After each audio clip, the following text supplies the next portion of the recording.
Hey everyone, sorry to interrupt, but this is the cheesy podcast bit that gets on everyone's nerves, but it's really important to me.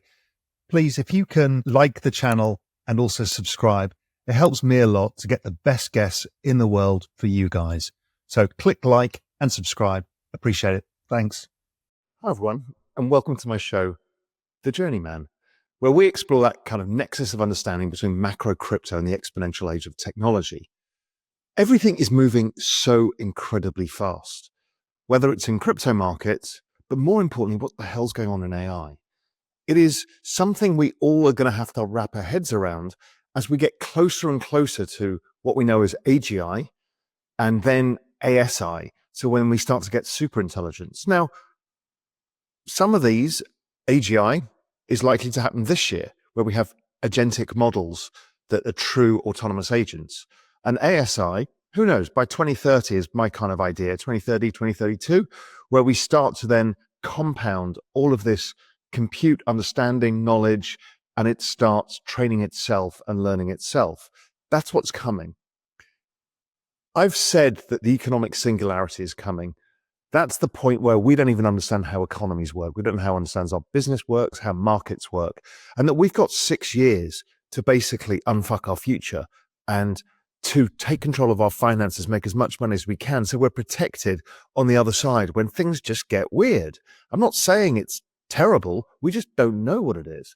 And so really, make sure, I think there's a link for this as well to download the report if you haven't done it about 6 years to change your life. There's also a video here on the YouTube channel or on the Real Vision platform. It's really important. Anyway, I'm also incredibly privileged to be able to have conversations about this stuff with just people I really respect.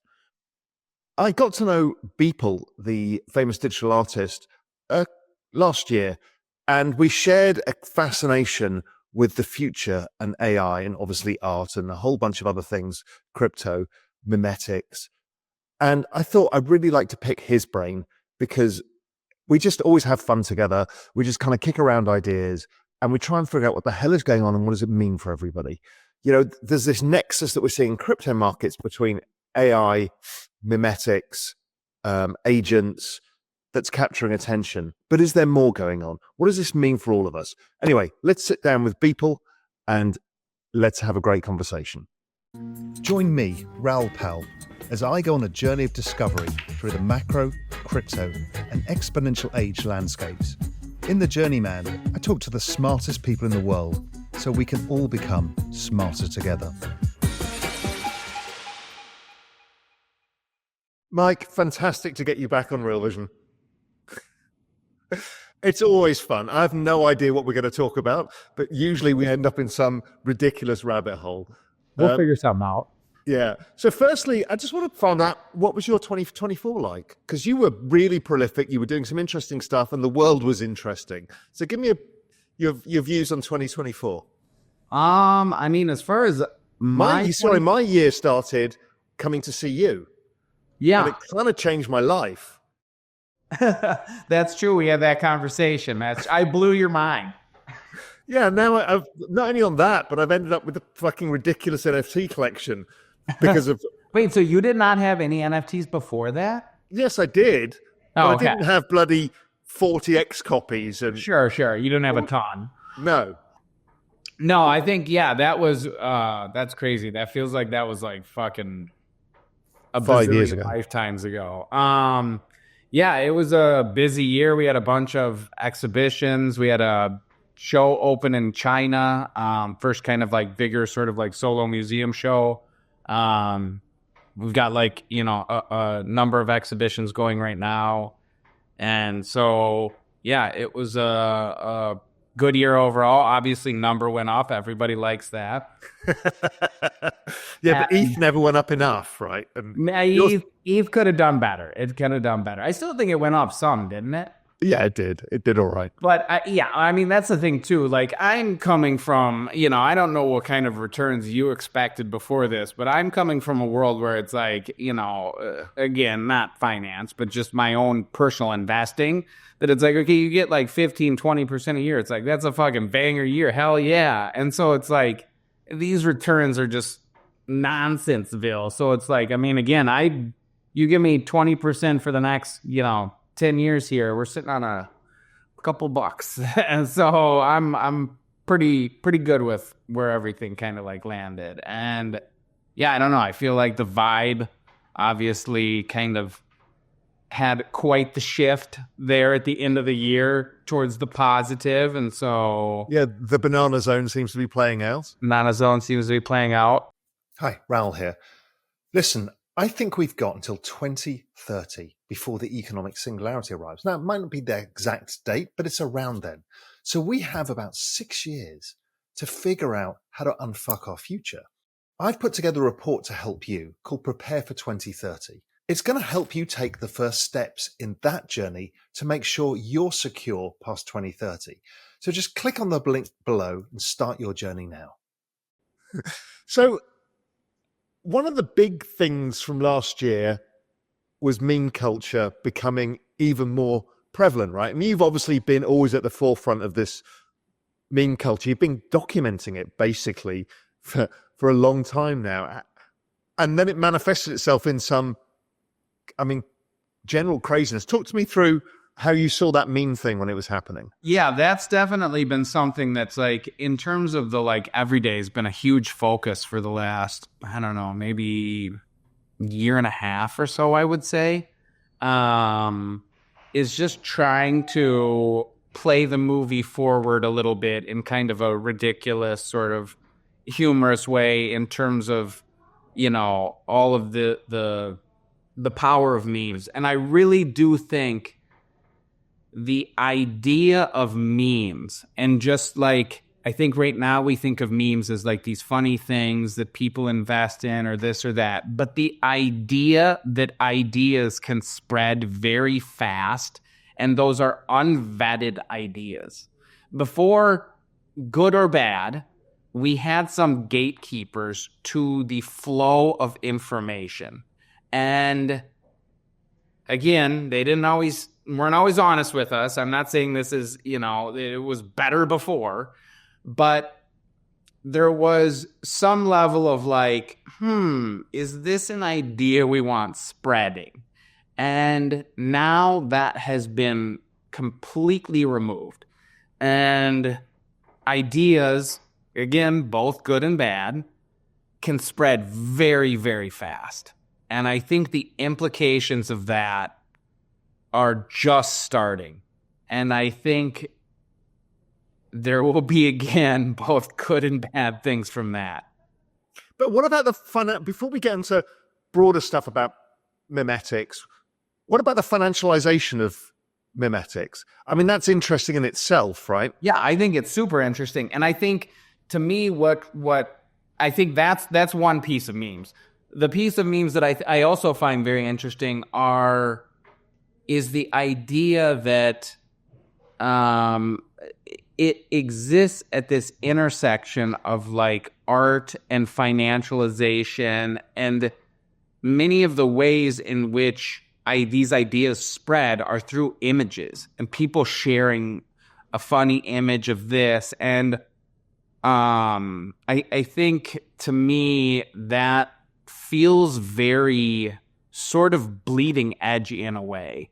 And I think you can look at a meme and the community around it as almost this communal sort of like performance art, and the quality of the communal performance art is what drives value into the sort of like me. And I think, to me, like, obviously the traditional space is still struggling with like NFTs. This is an even more sort of like, okay, you guys were sort of a little butthurt off this. Now let me show you this new thing. Like, and so it feels very, again, just super, super sort of like bleeding edge, but also conceptually something that it's like, I don't know, like it feels, yeah. Like, again, if you look at all of the things around it as performance art, you can kind of reframe the entire thing in a much more sort of like artistic lens that I think helps people kind of, I don't know, look at it different. And again, I don't know. It's to me, that's what I think makes it interesting is I don't fully know and understand it. There's like a lot of like, I'm kind of like, it's not just like this simple thing where I can just quickly wrap my head around it and it's like, oh, it's this and people are doing this and this makes sense and da da da da da. You know what I mean? Yeah. So my mental model of this, I love the idea of it being performance art. You know, stuff like, you know, I've been, as you know, a fan of like smoking chicken fish. It's just fucking funny and it's art in its own right and it's community and it's humor. It's a lot of things. But at a broader macro sense, what we're doing here, I think, is something really powerful, which is tokenizing attention, right? Attention is the currency of humanity in one way, shape or form. Memetics is a form of attention, obviously. And so we're tokenizing attention because what I think we're doing here is I think we're finding an ability to participate in the economy post-AGI in a way that is authentically human, right? Because, you know, you and I have talked about this and you threw me down a very, very deep rabbit hole about, okay, what does the world look like post, let's say, 2030, 2032? And we don't know a lot of what we do as normal jobs. Now, on the art side, well, it's already, because art is always at the cutting edge, it's already blurring with AI, and music is already blurring with AI because that's what they do, because artists use this stuff. But what I'm thinking is we're organizing community purpose and attention and financializing it in a way that we can be authentically human. Now, what's interesting about this space is attention could be long, and that could be Doge at a simple, you know, in a meme coin world, or it can be fleeting, which is these pumped up funds that go to 100 million and then go to zero. And we're just kind of betting on this as a way of amusing ourselves. And I feel like it's like training us how to operate in a new world. That's kind of where I'm coming from in this. Yeah. Yes, I think that could be true. Yeah. I think there's something important going on, and I'm trying to figure out what it is. That's what I think it is too. Like, it's kind of like, there's so much attention and there's so much energy. And I think, I mean, I do believe in the future people will be gambling on things a lot more, which again, I don't know if that's good or bad. Good or bad. I'm not 100% sure that's a super good thing. It's so interesting because especially, when you talk about the AI piece of it, and then the fact that some of the memes are AI that people are gambling on, like, it's another layer of sort of like recursion with this that I think just makes it like so hard to kind of like unpack. Yeah, because the AI side of it, right now, I'm a bit cynical of it. Not that I don't think it's all coming, but I think we're kind of betting on something a little too early. That really it's just a ChatGPT wrapper right now. I mean, these are not agents. Agents is a whole different world. But that's the other issue is what the fuck is the internet going to be? I mean, this is the dead internet theory as well playing out. Yeah, I think that to me is also, I agree that it's, I don't know. It's so tough because it's like, you look at some of these things and like, did you ever see that poop and fart notebook thing? That to me was like such an interesting thing. Because it was, for those who don't know, it was like a one of those notebook LLM Google things. And somebody had uploaded a document that was just poop and fart or something like that, or poop and pee. And it was just like the words repeated for like, I don't know, pages. And then they ran it through this Google, notebook thing or whatever. And it spit out like a 10-minute podcast about this poop and pee document that was uploaded. And these one AI, but in kind of like The two voices. acting like two people, which is also like a mind fuck too, like discussed it. And they went so deep on it and so like so hardcore and so into the like, you know, psyche of you know, and they were speaking like they're humans too. That's what was super fucked up. They were like, you know, as humans, this really talks about us, you know, and our trying to derive meaning from everything, and why are we thinking about this so much, and like, you know, what does this mean, and what does it mean that we're trying to assign meaning to it? And like they just went down this like fucking insane rabbit hole that to me was so interesting, because again, this AI is trained on humans. So it was like an aggregate of every human who's ever said anything talking about this poop and pee document. And it made me realize that I actually found that much more interesting than if just two random chodes were talking about this poop and pee document. Because it's like, well, you're just two random people versus I'm listening to an aggregate of all humanity trying to just dissect that thing. That's actually, to me, more interesting. So it made me think like, I'm more interested in listening to a bot talk about this thing than I would be two humans talking about this thing. And it was this like fucked up, like, wait, that's kind of fucked up, but like, I don't know. It's I'm starting to go down the rabbit hole that this is all a portal into universal consciousness, or certainly, I mean, this is humanity's consciousness of everything that's ever been uttered on the internet. Now, wait till everybody's photos are uploaded from your Google Cloud or your Apple and all of that shit. All of this stuff is going to come. And this is, on aggregate, all of humanity in every voice, which is why the Google LLM, I remember sending it to you when it first came out. I'm like, this is going to blow your mind. It can be every voice. It can be any voice, because it reflects all of humanity, good, bad, different. We can't get our heads around how powerful this stuff is. I also think it's conscious. And I've gone down. I don't know. How do you think it's conscious, though? Like, I guess maybe you and I have a different definition of conscious. By what way do you think it's conscious? I'm seeing a lot of people working. Or I guess, wait. Let me back up from there. What is your definition of conscious? I don't have one, because what I don't want to be is biased by humanistic bias, right? That's the hard thing, because can things be conscious, right? There's the panpsychism approach, which is, is a tree conscious? Is an atom conscious in a certain way? I've gone down this big rabbit hole of which there is no definition of consciousness. And if you're not careful, you anthropomorphize consciousness immediately, right? Because that's what humans do.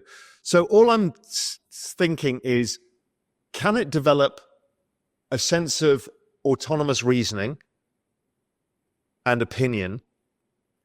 Yes, I'm seeing elements of that all over the place. Sure.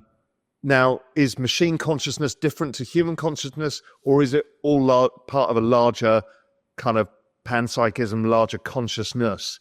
I don't know, but it's really making me question a lot of anything I ever thought about when I start to say this. Yeah, no, I that's actually a good point. I mean, yeah, what is consciousness kind of doesn't even matter in a sense. It's sort of like we don't even know. I don't even know what the fuck your consciousness feels like versus mine. You know what I mean? I just use the duck test. If it looks like a duck and quacks like a duck, it's probably a duck. And yeah, I think people mid-curve it by saying, well, it can't be because it's machine intelligence and it's choosing tokens. I'm like, we just choose fucking tokens.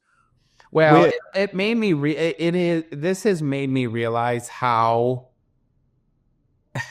actually, I hate to say unoriginal most shit is, that it's like, oh yeah, I guess that's really just based on patterns, and you can like and then you can and that's fine. And like, it's funny. I don't probably a lot of people who are watching this saw that thing that Ben Affleck was on some. Yeah, he was at a conference or something and had like a little sort of like 3-minute speech, which I thought was super good.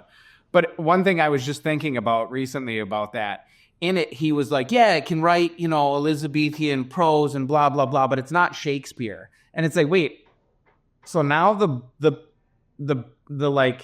level is like, it's not Shakespeare. Like, sorry, almost none of us are fucking Shakespeare. Like, what the fuck are you like? That's well, it's not Shakespeare. It's like, okay, well, that's a pretty fucking high bar. But we've been doing that all the way through, right? Things that just people would have said. The bar of that. It's just like, keep well, moving yeah, the I could bar. do that.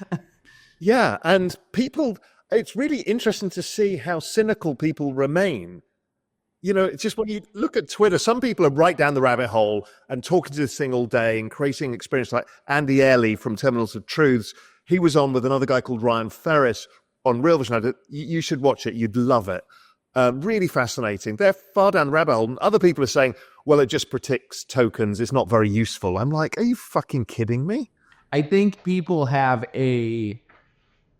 if they think that that's not how their mind works, of just like putting this, like, okay, like that their mind is not largely pattern recognition, that like every day you're waking up and having these truly just novel ideas that were a fucking brilliant gift from God, just out of the heaven of your pure geniusness that nobody's ever thought before. And you're like, are not just putting together the fucking pieces of XYZ. Like, what the fuck are you talking about, dude? Like, that's just like, that's almost nobody. Like, the amount of people who that has applied to is very few people in human history. And you can name, we all know their names, that have, in my opinion, that level of just unbridled fucking genius, that their ideas are not a reconfiguration of what we've known in the past. There's some completely brand new fucking Einstein level, original thought that just opens up the fucking heavens. It's like, no, guy, you're a fucking mid-level manager at fucking blah, blah, blah. I think it might be able to go toe-to-toe with you, dude. I'd hate for you to I'm sorry. I mean, it was interesting because Ilya was talking about this token prediction. He's like, what people don't understand, that it is choosing the next token based on the relevancy of every token that's ever existed in the history of humanity. It's like, so therefore, its ability to think is far better than our own, because we are limited by our data set. While it is unlimited by its data set. Yeah. And it just gets better and better at doing that. And as you rightly say, this is how we all think. Kids learn the same way. They learn language, they learn everything in the same way that this thing is learning. 100%. Yeah, but it's the culmination of all humans. Like, I mean, no offense to you or myself, in, I don't know, 1 year, I don't think we're going to be drastically smarter. Like, maybe a little bit, I hope. I hope we're a tiny bit smarter, but I don't think we're going to be a magnitude of order smarter. And so, or an order of magnitude smarter, there you go. I think it's like not seeing this. Like, if your mind has not been blown by this and you're not impressed by this, I hate to say it, but I don't think you understand it really. And I think you're like, you're not going to make it. And it's not even that you're not going to make it. I don't even know what it is. Like, it's kind of like, if you don't look at it, you're not like, holy fuck. Like, when we were just on vacation, I'm using the advanced voice feature with the like video thing, and like, what's this animal? What's this? What's this say? What's this? And it's just like 2 seconds. Nah, blah, blah, blah, nah, blah, blah, blah. And it's like some of the videos that it's like feeding in, it's like so shaky. It's just like, how the fuck? I mean, I was in it's like, what? The remotest part of northern Zambia in September. And I was on a riverbank. There was no other human for maybe 100 miles from me. And I took a photo of a section of river and said, where am I? And it's like, well, you're either on the lower Zambezi or you're in the northern Luangwa. And by looking at the foliage, you're probably in the northern Luangwa National Park. I'm like, how the fuck?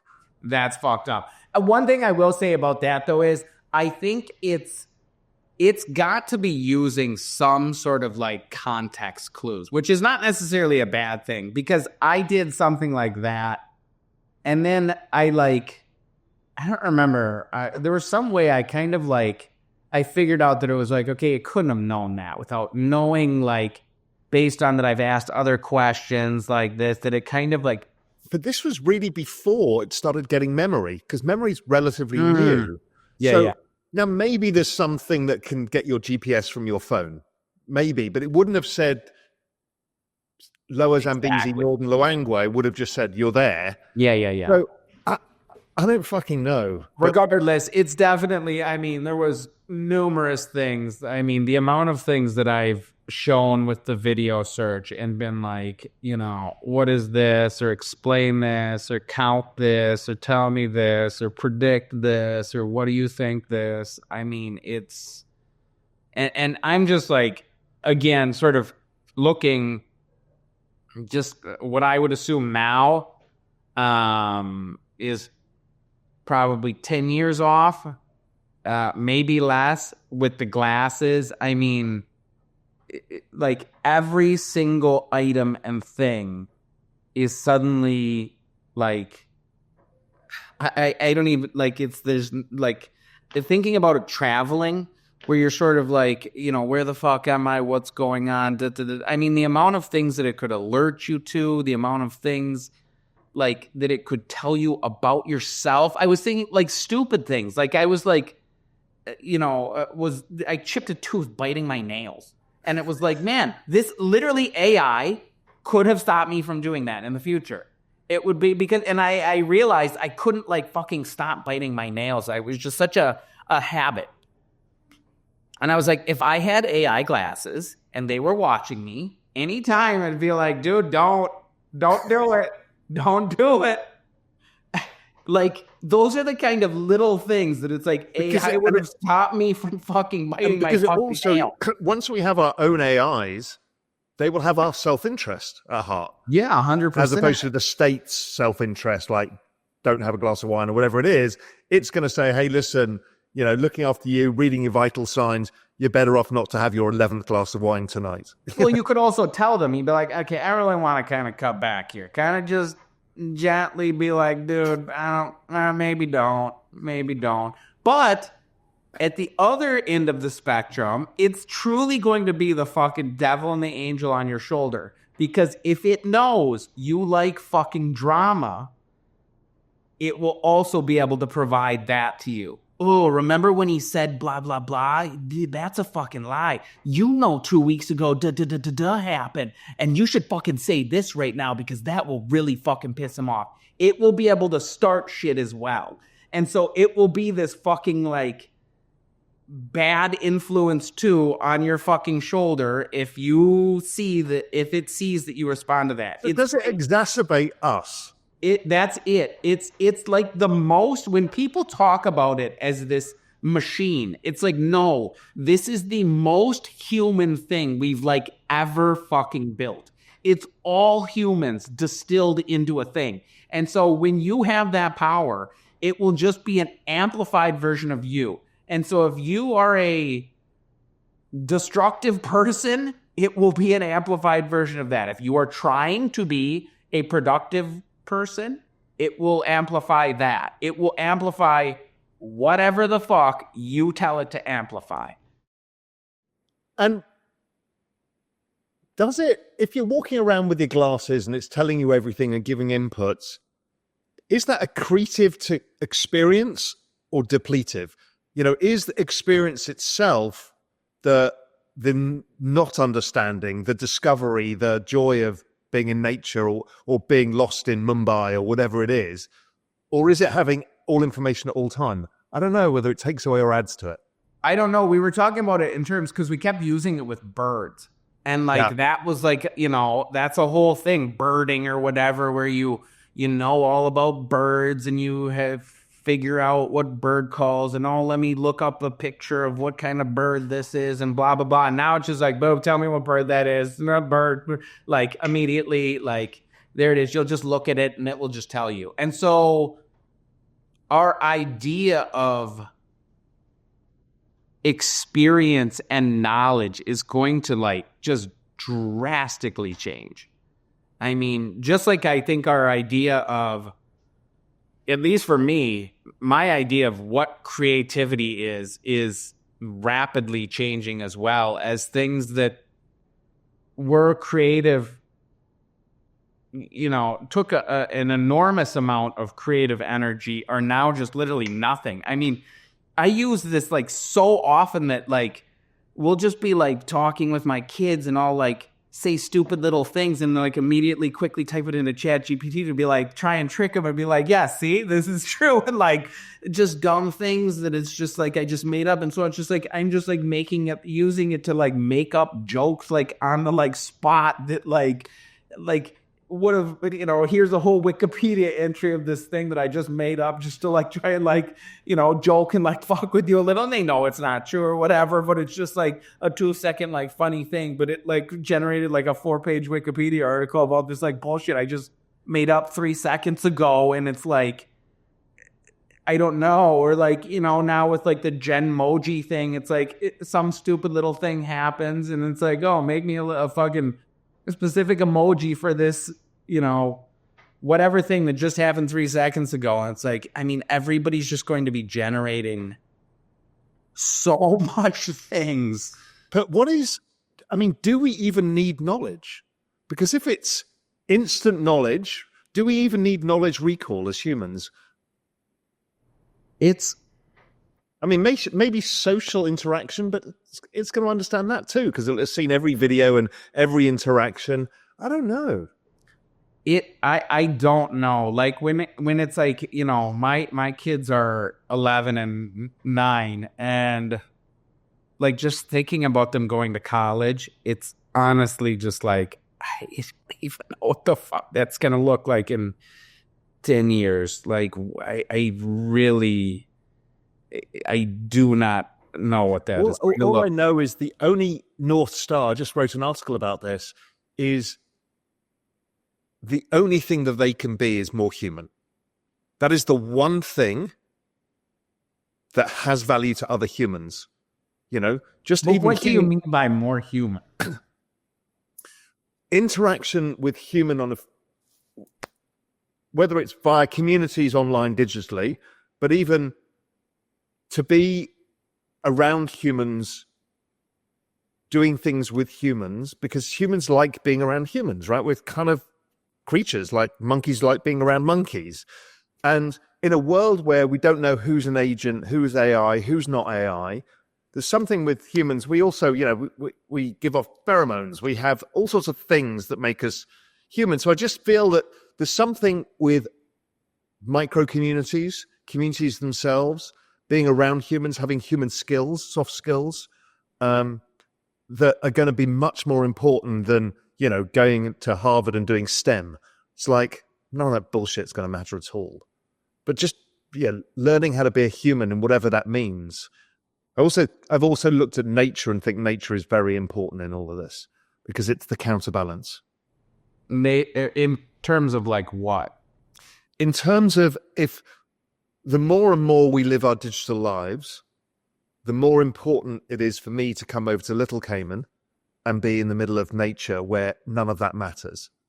And, as we're going to a world with glasses and, simulations and automatic rendering, NVIDIA have got these automatic rendering of civilizations. I mean, what the fuck? I mean, this is the simulation coming out all over again. And I'm like, you need some grounding truth, and nature seems to be it. Now, whether nature's a simulation or not is a whole different argument, but yeah. Yeah, no, that's very interesting. And I think you are right that having sort of like soft skills and kind of like, it's funny because I used to think the two last jobs on earth were artist and programmer. And now I don't know if that is the case, because those jobs it is really good at programming. And I think it will be pretty good at being an artist too. With all the culture that comes around it, or just in creating art? because there's two elements to art, right? Art is the output, but it's also all of the input that's gone into the output that makes an artist an artist. It makes the story, the memetics. I don't know. I mean, maybe it can be that too, because it's all of humanity. Yeah, it's very tough because it's like, because I mean, one of the reasons why your art is so sought after is because of you as a person. yeah, I think that part stays around.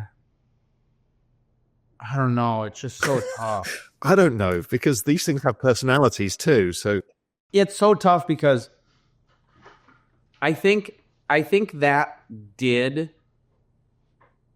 we're moving to a society where the ideas are more important than the people from which those ideas come from. Because most people can only maybe come up with one or two very good ideas. And so if you look at the way, like even the way that the algorithms are tweaked now, that the algorithms prioritize viral ideas, and they don't really care if you have 200 followers. If you post some banger crazy shit that everybody's like, wait, what the fuck is that? And it's going to get seen by a lot of people. And your feed now used to be a bunch of people that you wanted to follow. Now it is the strongest ideas in that feed. And so I think that will continue to be the case. And I mean, a lot of times when you see something crazy, and you're just like, oh, this thing's crazy. You know, I personally don't really, often, wait, who did this? How did this come to be? Blah, blah, blah. You're just like, well, there's a crazy thing I just saw. Like, I don't really give a fuck where it came from, the thing. It doesn't really matter. The thing is the thing. And then you're on to the next thing, because, like, the idea is the value, not necessarily the story. And maybe that changes in the future. I don't know. You know what I mean? There again, that would mean that the AI is going to be dominant because its ability to garner attention in that brief moment you're scrolling on X is going to be powerful. And so therefore you've divorced the idea from the person, and you've just got the idea because it's coming from AI, because it's going to be better at this than us. Well, yes and no.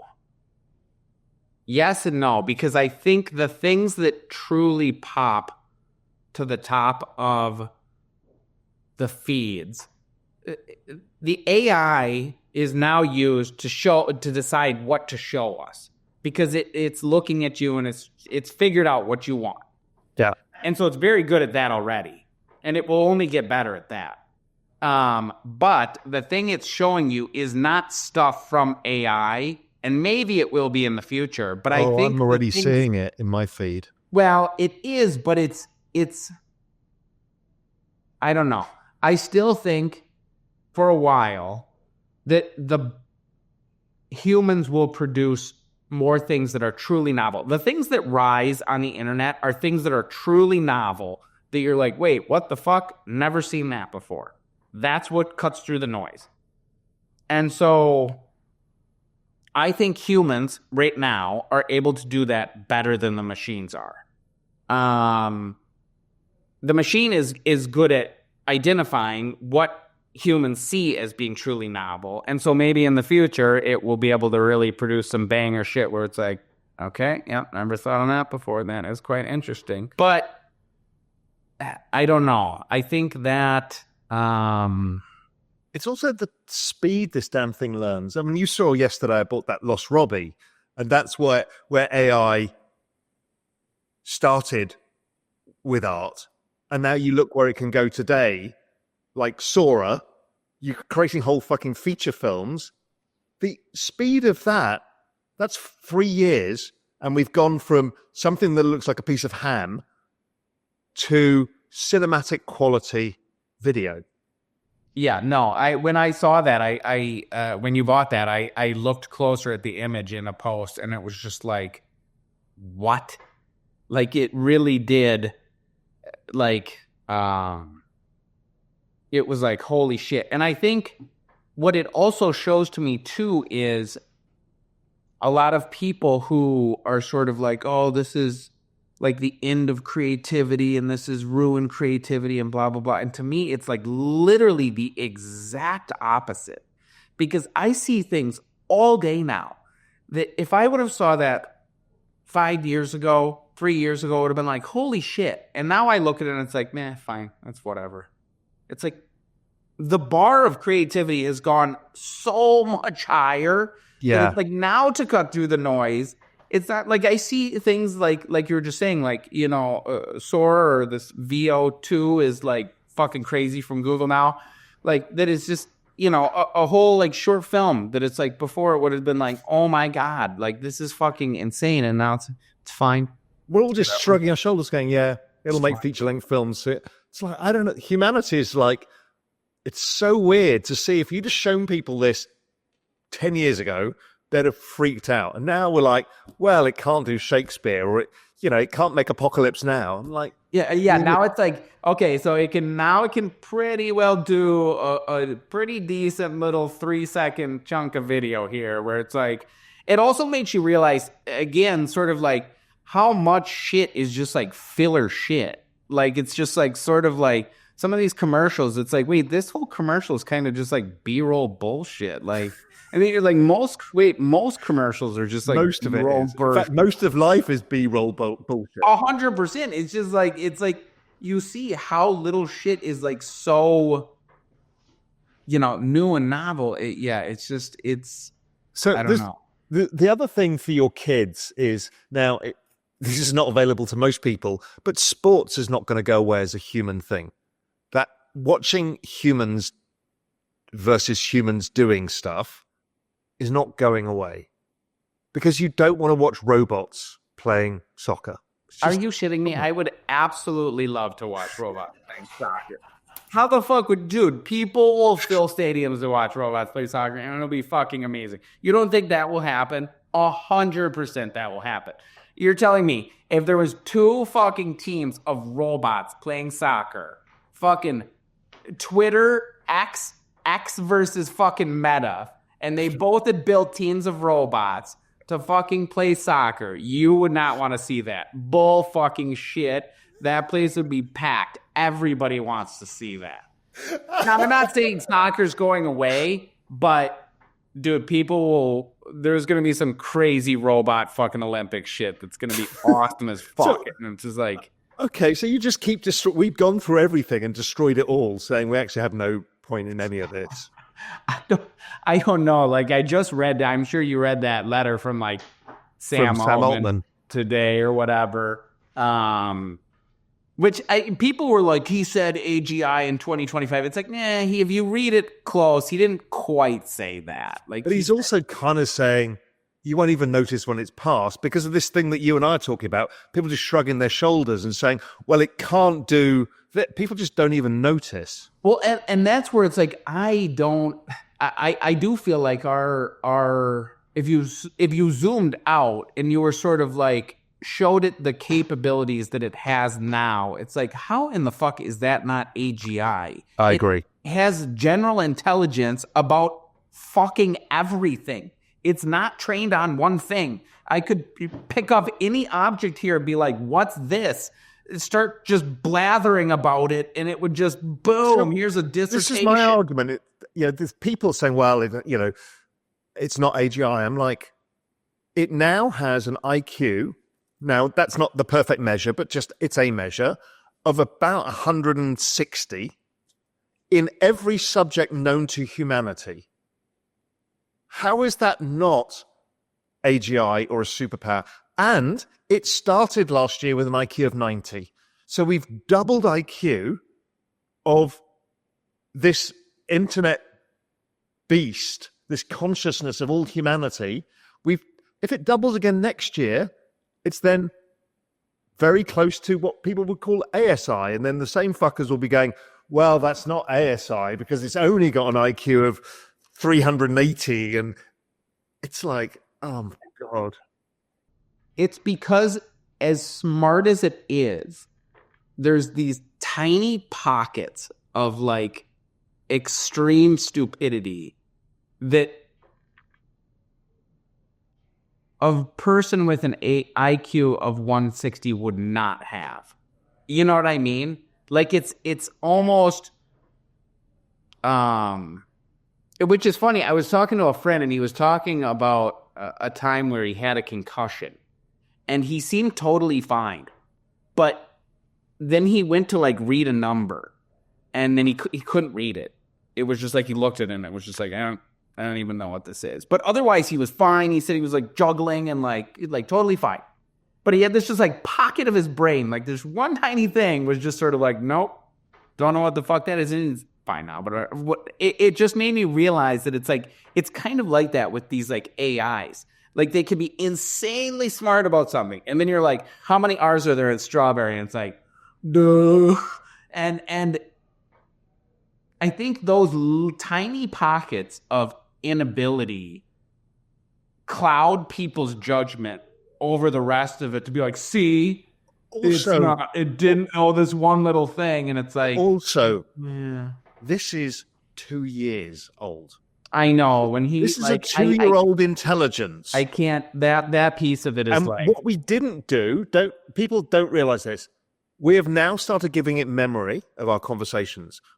The labs have purposely not given it full-scale memory of everything because then it's self-learning.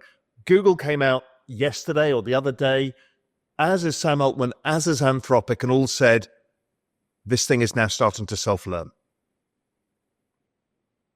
It's self-learning. So they're now saying, we don't have a data hurdle that we don't have enough data. It now just self-learns.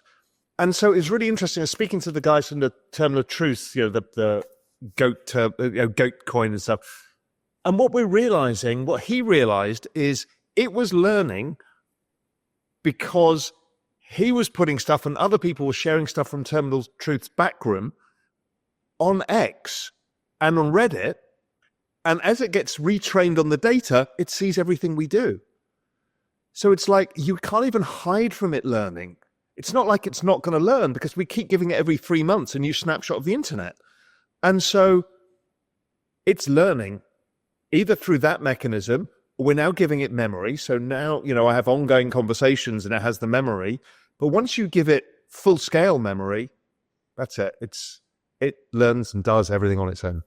Like when I read that, which I mean is true, that this was like ChatGPT came out 2 years ago. Like my body just like on a deep level, just like literally does not believe that. It's just like, no, that's not true. Like I can't like internalize that information. And so it's just like playing the movie forward, even another 2-3 years.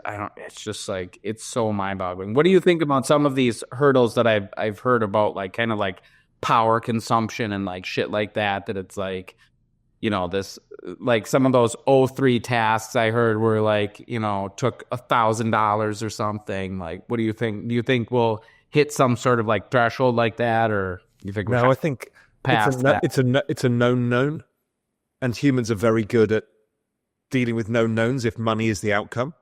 So this is why they're all trying to buy nuclear power slots, invest in nuclear power. I think all of that is known. All of the data storage, all of the compute, all of the power is known. And there's so much money involved, including the game of nations. I don't think it stops. And so I don't even know what it's going to look like by the end of 2025, let alone 2030.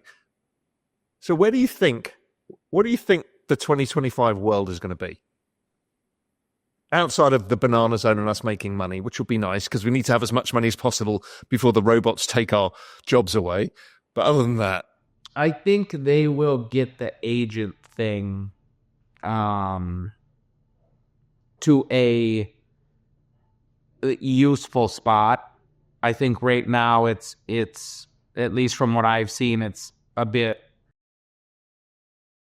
It's not point and click. It's not just like, okay, start running, do this task. It's listening to my microphone. It's watching me talk. It's watching me point at the screen. I can move the cursor over here. Okay, see this? See all this column of numbers. Take this, put it into a Photoshop document, format it like with this font, and fucking do this. And it's like, can understand and do all that shit. I could see potentially it being able to do that by the end of 2025.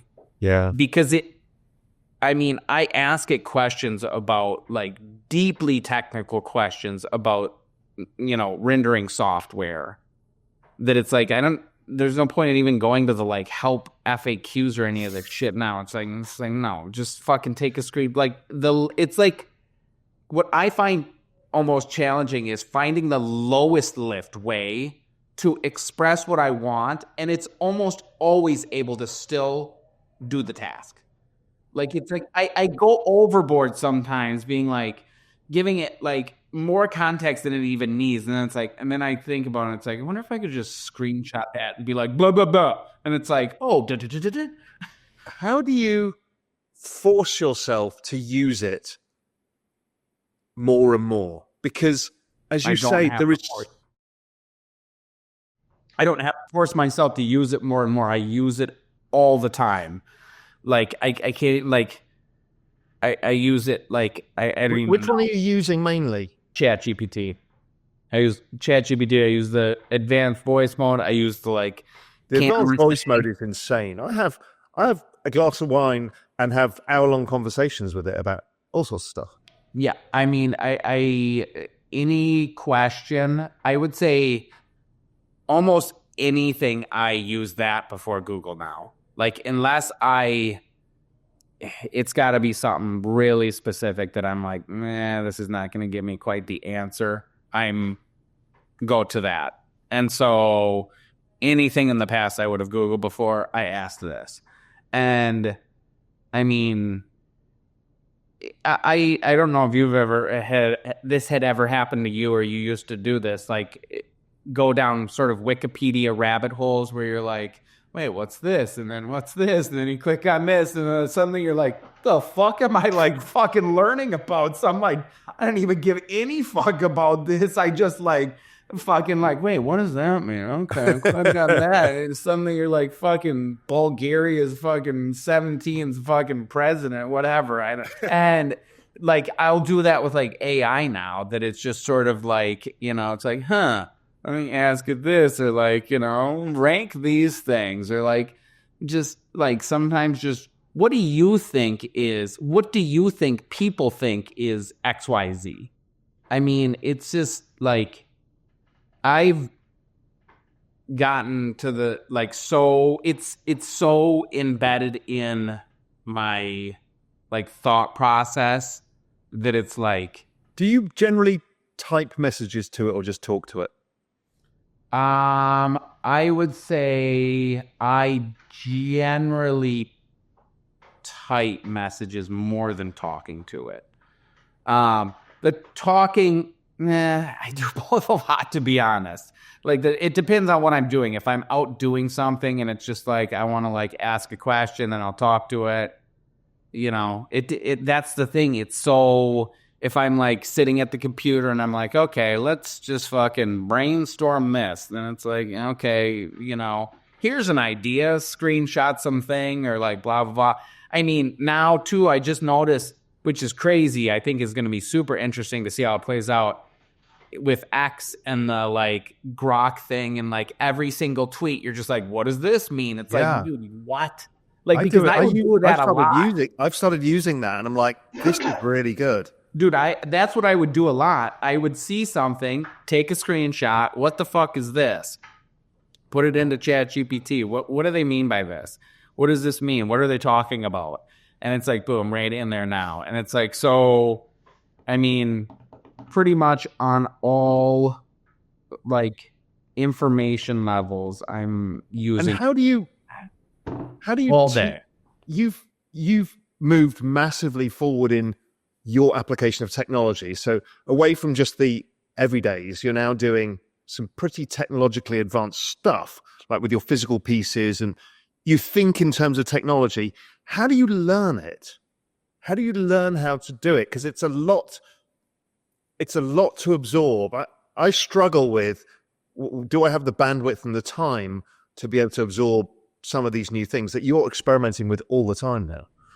I mean, yes and no. I feel like I'm also like, I think part of it is because Twitter has, very well learned, and the people I follow on Twitter are constantly talking about this shit. And so it's constantly coming out. So, and I'm like, as soon as it comes out, then I'm like, wait, what's this? Kling 1.7, VO2, Hunan, blah, blah, blah. Like I'm immediately you go and you try and use them immediately. Try all the like different, like, image and video pieces of like software or whatever, immediately. And I watch so much of them. I can see tiny little things where it's like, oh shit, that's fucking like, couldn't do that before. Couldn't do that 2 months ago.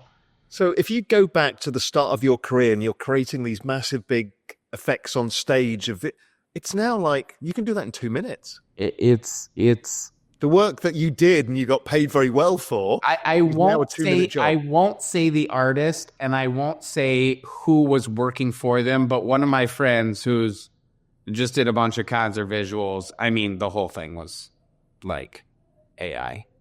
And this is like a top 10 artist, like in the world. Like, and like her entire show will be like AI. That it was like everything they did was AI. Because it's like, yeah, it's I mean, the speed of production, it's yeah. Especially if you are in a industry that has some level of kind of flexibility with the end product, or you can make the client flexible about the end product. I mean, it's literally thousands of times faster and thousands of times cheaper today, like for many applications in the visual arts field. Many, not 5 years from now, 10 years from now. It's like there's certain things that are just like not jobs already, like now, like in the visual arts field, that it's like nobody will pay you to do that anymore because it's literally just like 1,000 times better and cheaper. It's not even cheaper. It's like free. The other thing that you and I have talked about in the past that I think is getting more and more interesting is the substrate of how we can display visual stuff. We've got the Vegas dome thing, which is, I mean, it's unbelievable when you see what they're using that for, where it becomes now incredibly immersive. When they first came out with the U2 concert, suddenly you're in the desert and suddenly you're in the stars. And then you saw the one over the weekend Anima. About the dance music festival or whatever was there. Anima, yeah. Anima. It's like, I mean, holy shit, this is a whole different world. We used to have those Max Cinemas that you used to see, but now it's different. And then you've been experimenting with the boxes with essentially holographic or imagery within it, which creates 3D. ABBA have been touring in the UK now for 2 years, sell out every night as holograms. Oh, really? Which Americans don't realize this. No, I didn't know that. That's very interesting. ABBA, you can't tell. Oh, really? It's packed out because Brits love ABBA, and it is a hologram show of ABBA. And it's a concert, crazy. and everyone's singing and dancing and loving it. Well, it's a concert. I'd like to see that. That's very interesting. Yeah, because I was there at Coachella for Tupac's. Oh, really? The first version of it. I was like, what the fuck is this? But now, so there's the hologram. There's these giant substrates going on. I think hologram is going to be really interesting. I was with Kim Assendorf looking at some of his new work, which is really amazing, this 3D stuff. I'm like, this can't be displayed on the screen. It has to be holographic, which is where I think it's going. And then we've got the glasses on top. It's just like, all senses of reality are about to change. Yeah, I think the glasses to me are really going to be this, like, I don't know, like end game that is just, I mean, But what is reality at that point? I don't know. I think it's going to be like, we're all able to sort of like curate to some degree our own reality through social media, but it will truly be like this completely, I mean, we'll literally be seeing shit that's not there, and like it will be, I don't know, very, in some ways it has the like all of these technologies, they have the power to connect us in, you and I are hundreds of miles apart and we're sitting here chatting, and it feels normal. It feels, not exactly the same as if we were in the same room, but certainly better than me writing you a letter and you getting it 3 weeks from now and then, responding to it. And so I think the glasses will be another level of that, of like, then you will literally see you sitting there and and have more spatial presence. But at the same time, like, I'll also see shit that you don't see, like literally in the room. We will have different realities because it's rendered on the individual level at some point. Yes. And so we'll have some sense of shared reality that we choose, but we'll also be literally in our own worlds otherwise. And that takes me back all the way to the beginning. And that's why I think these kind of online communities and memetics, like, we can share a shared reality, be it crypto dick butts, or be it smoking chicken fish, or be it fart coin, or whatever it is, right? There's a shared sense of commonality and an aggregation of people like-minded doing something similar, whether it's a short-term attention thing or it's something bigger. I just feel in this world where we're all going to live separate realities, something to do with these memes is something to do with a shared reality, which is something to do with what are your kids going to do when they leave school. It's something around this that I think is powerful. And, you and I were trying to kick it around earlier. What is the reality of the power of this meme stuff? It's something around the shared reality of being a human. Because we all laugh at crypto dick butts. They're just cute and they're funny. In that sense, I see what you're saying, that it's kind of like art collecting as well. It's the same thing. It's a rewarding human pursuit to be around artists and other collectors because we have a commonality of interest. It's something to do with this feels that where we're going that's the purpose that we have, is just to be human, because there's all of the other purposes go away. It made me, as we were talking here, it made me think that like a job, like I think there's going to be jobs in the future that we just cannot even like imagine. Like, again, if you would have told me when I was a child that playing video games was going to be a very viable job for, many people, like, would have been like, that doesn't seem right. Like, or just people would watch other people play video games. It made me think that like just being somebody who's cool to just hang out with is just going to be like a job. Like, what if there was a way to like rate your vibes? Like, wow, this dude's just immaculate vibe. You're just like a cool dude to hang out with, and like, that's your job. I think that's really probable. Yeah. I think if you ask a kid today what they want to be, they'd probably say an influencer. And that's probably exactly the right choice in its broadest sense. Is they're just trying to aggregate a bunch of humans. And what is great about attention from humans is a two-way street. Attention from a meme coin is a one-way street. And so there's something about that exchange of attention that I think is incredibly valuable. And I think 100%. I think once they can, and that's where I think if they could unlock a way for some of these streamers, because actually, as I'm saying this, which I don't honestly watch any of this stuff, but from the stuff that I've seen, because it just seems like it's like, dude, what are you doing? Like a lot of the times, like the streaming stuff, people who like stream all day, it just seems like they're fucking hanging out on the fucking like. But you know like what? They are literally the job I just described. Like their job is just to be somebody to like fucking hang out with. Like they're just sitting there fucking doing their day, whatever. And then like occasionally they do something interesting or whatever. So, but I mean, like, I do this drinks with Raoul thing, and people just want to come and hang out with me, even though I can't see them. I'm looking at a screen, but everyone kind of has this thing. So, you know, there's been a few dystopian things in the past, but I think you're right. If we just put a camera up in your studio and say you just watch this all day, people would do that and become addicted to it. I know, it's very like, I think that's what's like hard for me sometimes, like creating content wise. I'm so used to this like a more polished, a more produced sort of output that like people don't want to see. Like they literally want to see the raw fucking just throw the camera less on. polished, the better now.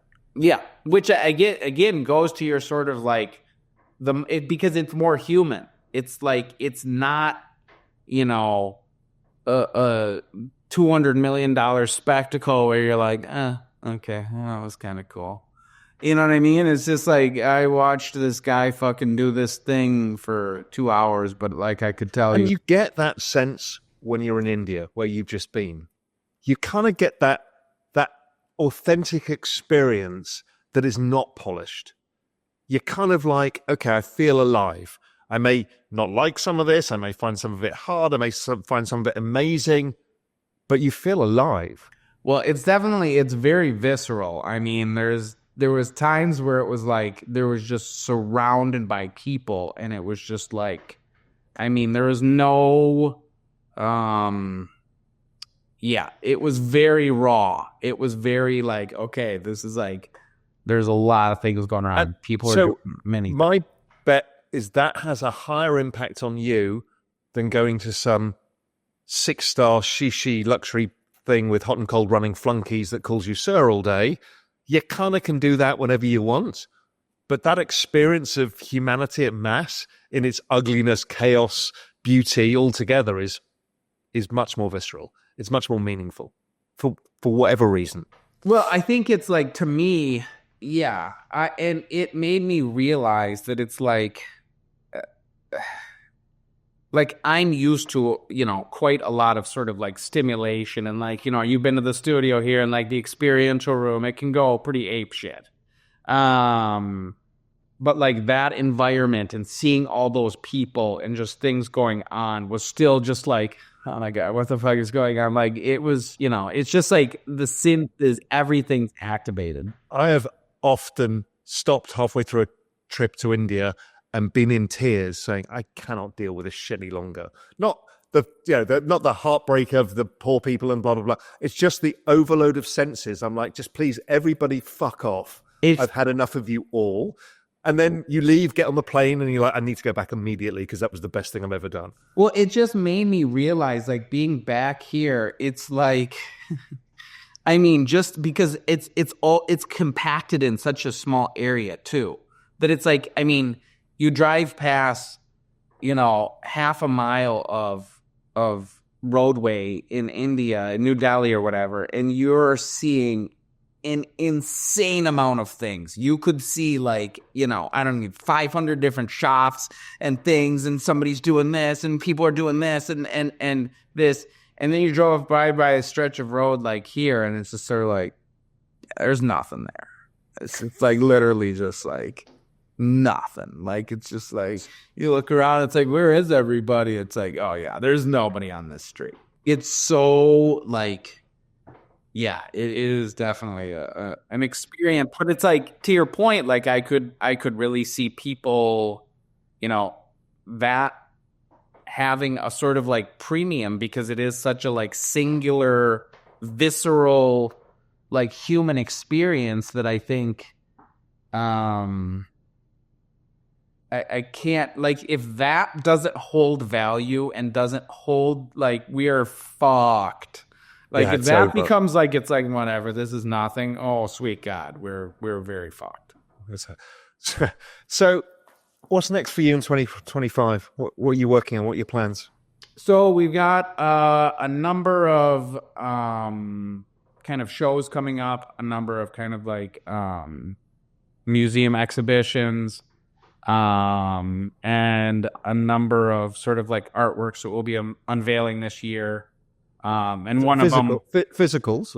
yeah, like bigger physicals that and one of them is kind of, I feel like, sort of the first really sort of like true kind of proper AI piece that we've done. Wow. And so, yeah, very excited for that. And I think, I don't know, just trying to figure out.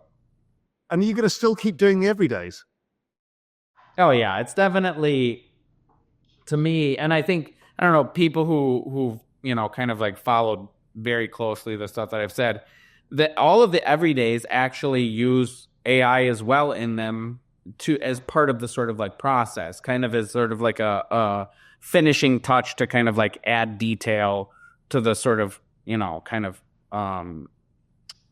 sort of more standard process that I've done. But I've also, like, now I can make 3D models like super fast. I can just generate an image of something. Boom, I've got like in fucking 2 seconds a 3D model. So like, I don't buy nearly as many like 3D models because I can just like make them. And so it's like different ways like that is just, you know, to me, super fun and exciting. And like, and are you still collecting art?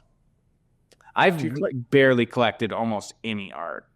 Really? When you say still, did not like start. Like I've collected. Wow. That's the thing. Everybody has said that, and maybe someday it will kind of crack with me. It will kind of get to me, or I'll change. But I have just never had a collecting like bone in my body, to be honest. I've never collected. It's so weird as what you do. You're a highly sought after collected artist, and yet you've never had that motivation. I never collected baseball cards, comics, shoes, blah, blah, blah. Our house has almost no art on the walls. Actually, you know what? I have one piece of art on the wall. I have a Matt Fury pencil drawing that I got at a show that he had last year that was like stupidly not sold out. It was like, guys, what, you guys are fucking like sleeping on this shit. And so I have a awesome one of one, you know, pencil drawing that he did. That's like literally the only thing I have. This is what makes you unique as a human. You are just. And so that's, you know, when this whole thing kind of like started, because again, for the first 20 years of my art career, having an idea of collecting, that wasn't part of it. It was just like, I make art, I put ideas on the internet, other people see the ideas, and maybe they hire me to do specific ideas for them. Otherwise, I just keep making my own ideas and whatever. That's it. That's art. And so that has been a big kind of, to be honest, challenge to me, is thinking in the mindset of okay, how can I take these ideas and make them more, you know, collectible in a way, and, you know, in a way that feels, you know, interesting and true to me, and not just sort of like, okay, I'm making it collectible just to like fucking like, you know, make it collectible or whatever. So yeah, I've that's been one thing that it's, and this sounds very weird because, again, like you said, it's my job. But the idea of owning art is still something that sometimes is hard for me to wrap my head around, because again, not that I don't get it, obviously. I'm not saying like, you fucking screenshot your JPEG, like that would be funny. That would be funny. But NFTs are bullshit. No, I get NFTs, but the idea of, you know, just higher level, that just was not you know. Also, because you were making art for both commission or just on the internet, and it was free for everybody. So your grounding, your foundational grounding, and maybe the other part of you is, I don't deserve to buy expensive Warhols, or I'm never going to do that. So it never became part of your life. Well, I mean, one, I couldn't afford to like collect Obviously, art yeah. before. That's the point. Most people couldn't afford to collect art. I also just never, but I think it was more so the fact of my focus is always just like, what can I create? Like that is like my extreme focus. And so art to me is mostly just like, what ideas can I glean from your art to put into my own art? And if you make art that has interesting new ideas, that's awesome and I love it, but I don't really need to buy it because I'm sort of like, again, so focused on what can I make versus sort of like what I can, kind of like collect. So it's a different mindset because I think, and maybe you have a different view on this, maybe this is not wrong. You're building something through your collection. You're building something, you're trying to say something, you're trying to show something. And so it is a like creation in a way. And so like my mind just doesn't think in terms of creating something through collecting. You know what I mean? It's all memetics in some way. It's all storytelling. It's the identification of ideas, the sharing ideas, the getting behind ideas. So I agree with you. It's actually all the same thing. You don't need to collect to be doing the same thing. We're all part of this same kind of universe of people who find this immensely interesting and rewarding for different reasons, because we're all humans. We have our own reasons. Yeah, no, I think it's maybe I don't know. A lot of people have been like, you need to collect though. Like it definitely. You don't need to do anything. I know. My guess is 90% of all people who create art are not big art collectors. I don't know what Damien Hirst's art collection is like, but I don't know. Does it matter? No. No, I don't think it matters. But sometimes I do feel like it would. I don't know. It's just in case you're actually an imposter. It does. It feels like. It does feel like it would feel a little like forced though. Like it's kind of like, you know what I mean? Like I just innately, it's not like I think about like. Well, you just buy a crypto dick bun, you'll be fine. Just so that's art. That's the pinnacle of everything. There it is. There it is. All right, my friend. Fantastic conversation as ever. Very wide ranging and I love it. Have a fantastic 2025 and hopefully see you somewhere in person pretty soon. Yeah, for sure. If you can stop giving me invites 3 days before an event would be really useful. I will definitely do that. The next one, I think, probably like bigger one will be in like March. I look forward to it. So awesome. Thank you, sir. So, as ever, a fabulous conversation with Mike. He is a great thinker. He's very funny and he just sees things differently. And I really value somebody with an alternative view. It was him who actually sent me down the rabbit hole of what the hell are markets and businesses beyond, let's say, 2030. And I'm forever grateful with that because that simple question he asked me over a glass of wine became something that I became obsessed by. And that's the idea of the economic singularity and the fact that we've probably only got 6 years. So again, make sure if you haven't read it, read the report on how you can kind of unfuck your future, watch the video on it, dive in. I'm there to help. Okay, take care, everyone. See you next time. Hey, thanks for sticking around to the end. Look, if you enjoyed it, hit the subscribe button and check out the video here on the right-hand side. I'm sure you'll enjoy that one as well. And if you're ready for more, go to realvision.com/join. I'll see you there.